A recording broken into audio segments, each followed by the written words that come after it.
എന്തിനാണ് അല്ലാഹു സുബ്ഹാനഹു വ തആല അഖ്റജനാ മിൻഹാ ഹബ്ബൻ വജഅൽനാ ഫീഹാ ജന്നാത്തിൻ മിൻ നഖീലിൻ വഅനാബ് വഫജ്ജർനാ ഫീഹാ മിനൽ ഉയൂൻ, ഇതൊക്കെ എന്തിനാ?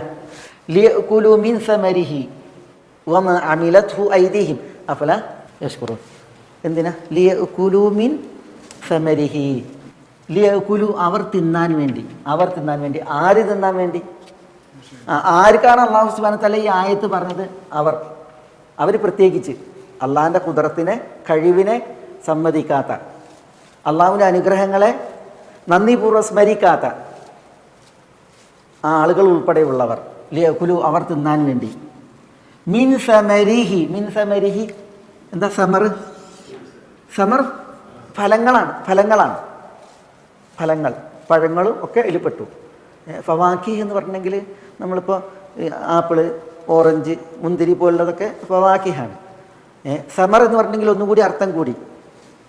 കായ്ക്കനികൾക്കും സമർ എന്ന് പറയും.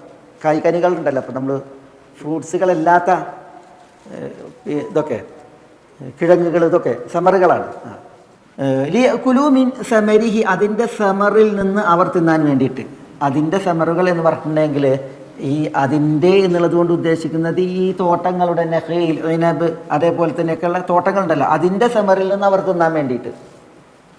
ഇനബിൻ്റെ സമറാണ് സബീബ്, ഉണക്കമുന്തിരി അല്ലേ. അതേപോലെ തന്നെ നഖീലിൻ്റെ സമറാണ് തമർ, കാരക്ക. ഇങ്ങനത്തെ ഒക്കെ അവർ ഭക്ഷിക്കാൻ വേണ്ടി. ചിലർ പറഞ്ഞു മിൻ സമരിഹി എന്ന് പറഞ്ഞാൽ മിൻ സമരില്ല. എന്താ മിൻ സമരില്ല പറഞ്ഞാൽ?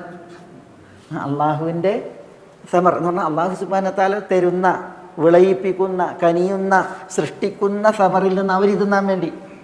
ലിയഅകുലു മിൻ സമരിഹി വമാ അമിലതുഹു ഐദീഹിം അഫലാ യശ്കുറൂൻ. വമാ അമിലതുഹു ഐദീഹിം എന്താ? വമാ അമിലതുഹു ഐദീഹിം, ഐദീഹി എന്ന് പറഞ്ഞാൽ അവരുടെ കൈകൾ. അമിലതുഹു എന്ന് പറഞ്ഞാൽ അവർ അത് പ്രവർത്തിച്ചു, അവർ അതിനെ പ്രവർത്തിച്ചു, അവർ അതിനെ ചെയ്തു എന്നാണ്. മാ അമിലതുഹു ഐദീഹിം എന്താ? വമാ അമിലതുഹു ഐദീഹിം. ഇവിടെ ഇതാണ് അറബി ഭാഷ നമ്മൾ പഠിക്കേണ്ടുന്നതിൻ്റെ, അറിയേണ്ടുന്നതിൻ്റെ ഒരു അനിവാര്യത നമുക്ക് ബോധ്യപ്പെടും. ഈ വാ എന്നതിന്, അതേപോലെ ഈ മാ എന്നതിന് ഉണ്ടല്ലോ, രണ്ട് നിലക്ക് അർത്ഥമുണ്ട്. അത് വാ കുറേ അർത്ഥത്തിന് വരും, ഇവിടെ രണ്ടർത്ഥം. അതേപോലെ തന്നെ മാ എന്നതിനും രണ്ടർത്ഥം. വാ എന്നത് വാവുൽ ഹാലായിട്ട്, മാ എന്നത് നഫീൻ്റെ നിരാകരണത്തിലുള്ള മാ എന്ന് പറയും. എന്ന് പറഞ്ഞിട്ടുണ്ടെങ്കിൽ ഞാൻ ആദ്യം അതിൻ്റെ അർത്ഥം പറഞ്ഞുതരാം. ലിയഅകുലു മിൻ സമരിഹി, അള്ളാഹുവിൻ്റെ അല്ലെങ്കിൽ ഈ തോട്ടങ്ങളുടെ ഫലം അവർ തിന്നാൻ വേണ്ടി. വമാ അമിലതുഹു ഐദീഹിം, അവരുടെ കൈകൾ ചെയ്തിട്ടില്ലാത്ത, അവരുടെ കൈകൾ പ്രവർത്തിച്ചിട്ടില്ലാത്ത നിലക്ക് എന്ന് പറഞ്ഞാൽ ഈത്തപ്പന, കാരക്ക വിളയിച്ചു, മുന്തിരി, സബീബ് ഉണ്ടാക്കി. ഇതൊക്കെ മനുഷ്യന്മാരവിടെ കയറി ഉണ്ടാക്കിയതാ?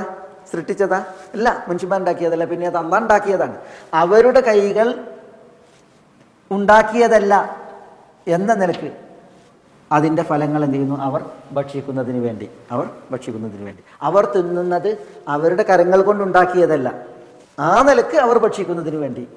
അവർ കാരക്ക ഉണ്ടാക്കണില്ല, അവർ മുന്തിരി ഉണ്ടാക്കണില്ല, അവർ അതേപോലെ തന്നെ ഈ തുഫാഹാകട്ടെ ഒന്നും അവരുണ്ടാക്കണില്ല. പിന്നെ അത് ആരുണ്ടാക്കുന്നതാ?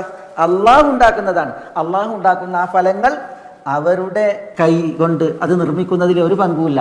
ആ നിലക്ക് അവർ ഭക്ഷിക്കുന്നതിന് വേണ്ടിയിട്ടാണ് അള്ളാഹു സുബ്ഹാനഹു വ തആല ഇങ്ങനെ ചെയ്തത് എന്നാണ് പറയുന്നത്. അതാണ് ഇവിടെ വാവുൽ ഹാൽ മാ നഫീന് എന്ന് പറയുമ്പോൾ അതിൻ്റെ അർത്ഥം. പല മുഫസ്സിരീങ്ങൾ ഈ അർത്ഥം പറഞ്ഞിട്ടുള്ളത്. അള്ളാഹു കനിഞ്ഞ ഫലങ്ങൾ അവർ ഭക്ഷിക്കുന്നതിന് വേണ്ടി. ആ ഫലങ്ങൾ വമാ അമിലതുഹു ഐദീഹിം, ആ ഫലങ്ങൾ സൃഷ്ടിക്കുന്നതിൽ അവർക്കെന്തില്ല? യാതൊരു പങ്കുമില്ല. അവർ യാതൊരു പ്രവൃത്തിയും ചെയ്തിട്ടില്ല. ആ നിലക്ക് അവർ അത് ഭക്ഷിക്കുന്നതിന് വേണ്ടി എന്നാണ്. ചിലർ പറഞ്ഞു വാവ് ഇവിടെ വാവ് അർത്തഫിൻ്റേതാണ്, എന്ന അർത്ഥത്തിനാണ്. മ എന്ന് പറഞ്ഞാൽ അല്ലതി, യാതൊന്ന് എന്ന അർത്ഥത്തിലാണ്. അപ്പോൾ വമാ അമിലതുഹു ഐദീ എന്ന് പറഞ്ഞാൽ അവൻ്റെ അല്ലെങ്കിൽ അതിൻ്റെ ഫലം അവർ ഭക്ഷിക്കാനും, വമാ അമിലതുഹു ഐദീഹിം അവരുടെ കൈകൾ ചെയ്തതിനെയും അവർ ഭക്ഷിക്കാൻ. അവരുടെ കൈകൾ പ്രവർത്തിച്ചതും അവർ ഭക്ഷിക്കാൻ. അവരുടെ കൈകൾ പ്രവർത്തിച്ച യാതൊന്നും എന്ന് പറഞ്ഞിട്ടുണ്ടെങ്കിൽ ഇപ്പോൾ തുഫാഹുണ്ട്, ആ തുഫാഹിനെ അസീറാക്കി മാറ്റണത് ആരാ? തുഫാഹ് നമുക്ക് അടിച്ചിരുന്ന അല്ലേ? അത് അള്ളാഹു സുബ്ഹാനഹു വ തആല സൃഷ്ടിച്ചതുപോലെ തന്നെ നമ്മൾ പറിച്ചിട്ട് തിന്നാം, ബിസ്മില്ലാ അല്ലേ? അതേസമയം അതിൻ്റെ തുഫാഹിൻ്റെ അസീർ, ജ്യൂസ്, അതെങ്ങനെ? തുഫാഹ് നമ്മൾ എന്ത് ചെയ്യണം? കഷ്ണിച്ച് കഴുകിയിട്ട് നമ്മൾ എന്ത് ചെയ്യണം? കറക്കണം. എന്നിട്ട് അതിൻ്റെ ജ്യൂസ് നമ്മൾ കുടിക്കണം. അപ്പോൾ ജ്യൂസ് അത് നമ്മളുടെ കൈ ചെയ്തതാണ്. തുഫാഹ അതായതാണ്, അത് അള്ളാഹു പഠിച്ചതാണ്. അപ്പോൾ നമ്മൾ തിന്നുന്നതിൽ അള്ളാഹു സുബ്ഹാനഹു തരുന്നത് കൊണ്ട് പിന്നെ നമ്മുടെ കൈ കൊണ്ട് നമ്മൾ ചെത്തി കൂർപ്പിച്ച് ഉണ്ടാക്കി നമ്മൾ അടിച്ച് റെഡിയാക്കുന്നത് അതുകൊണ്ട്. അപ്പോൾ ആ രണ്ടും അവർ ഭക്ഷിക്കുന്നതിന് വേണ്ടി എന്നാണ് അള്ളാഹു സുബ്ഹാനഹു വതആല പറയുന്നത്. അപ്പോൾ ഇവിടെ ഈ രണ്ട് നിലക്ക് അർത്ഥം പറഞ്ഞിട്ടുണ്ട്. അള്ളാഹു കനിഞ്ഞ ഫലം അവർ ഭക്ഷിക്കുന്നതിന് വേണ്ടി, അള്ളാഹു കനിഞ്ഞ ഫലം വമാ അമിലത്തുഹു ഐദീഹിം അവരുടെ കൈകൾ കൊണ്ട് അവരുണ്ടാക്കിയതല്ല, ആ നിലക്ക് അള്ളാഹുവിൻ്റെ മാത്രം ഔദാര്യമാണ് അത് എന്ന നിലക്ക് അവർ ഭക്ഷിക്കുന്നതിന് വേണ്ടി. അങ്ങനെ അർത്ഥം പറഞ്ഞവരുണ്ട്. അതല്ല ഈ രണ്ടാമത്തെ അർത്ഥം പറഞ്ഞ മുഫസ്സിരീങ്ങളുണ്ട്. രണ്ടായാലും ശരിയാണ്, മാഫി മുഷ്കില. തെങ്ങിൻ്റെ ഫലമാണെന്ത്? സമർ, തേങ്ങ അല്ലേ? തേങ്ങ അത് നമ്മൾ പൂണ്ടുന്നില്ലേ, അതിൻ്റെ അത് നീരുന്നില്ലേ, ഉഷാറായിരുന്നുണ്ട്. തേങ്ങ കൊണ്ട് നമ്മൾ ചമ്മന്തി അരച്ചിരുന്നില്ലേ, കറി വെച്ച് നുറുക്കിയിട്ട് അരച്ച് പൊടിച്ച് ഒക്കെ നമ്മൾ തിന്നുന്നുണ്ട്. അപ്പോൾ നമ്മളുടെ കൈകൊണ്ടും അള്ളാഹിൻ്റെ അനുഗ്രഹങ്ങൾ എന്ത് ചെയ്യുന്നുണ്ട്, നമ്മൾ ഉണ്ടാക്കിയിട്ട് കഴിക്കുന്നുണ്ട്. അത് നേരിട്ട് കഴിക്കുന്ന അവസ്ഥയുണ്ട്. ഇങ്ങനെയൊക്കെ അതിന് തഫ്സീർ പറഞ്ഞിട്ടുണ്ട്. ലിയകുലു മിൻ സമരിഹി വമാ അമിലതുഹു ഐദീഹിം. ഇനിയിപ്പോൾ നമ്മളിപ്പോൾ കൃഷി ഇറക്കിയിട്ടാണ് എന്ത് ചെയ്യണത്, സമർ ഉണ്ടാകണത്. അപ്പോൾ നമ്മളുടെ കരങ്ങൾ അധ്വാനിച്ചതാണെന്ത്, നമ്മൾ ചെയ്യുന്ന കൃഷി. അതൊക്കെ ഇതിൽ പറയാം. ഞാനൊരു ഉദാഹരണം പറഞ്ഞു എന്ന് മാത്രമല്ല മനസ്സിലാക്കാൻ വേണ്ടിയിട്ട്.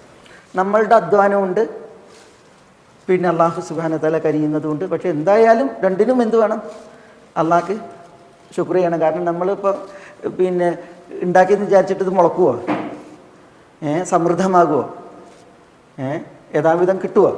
ഇല്ലല്ലോ. അത് അള്ളാഹുവിൻ്റെ ഔദാര്യമല്ലേ. അഫലാ യഷ്കുറൂൻ, ഇതാണ് വിഷയം. അഫലാ യഷ്കുറൂൻ. എന്താ അഫലാ യഷ്കുറൂൻ എന്ന് പറഞ്ഞാൽ? അവർ നന്ദി കാണിക്കുന്നില്ലേ എന്ന അള്ളാഹുവിൻ്റെ ചോദ്യമാണ്. അഫലാ യഷ്കുറൂൻ. അള്ളാഹിൻ്റെ അനുഗ്രഹങ്ങളാണ്. അനുഗ്രഹങ്ങൾക്ക് എന്ത് വേണം? ശുക്ർ വേണം. അഫലാ യഷ്കുറൂൻ, അത് നന്ദി കാണിക്കുന്നില്ലേ.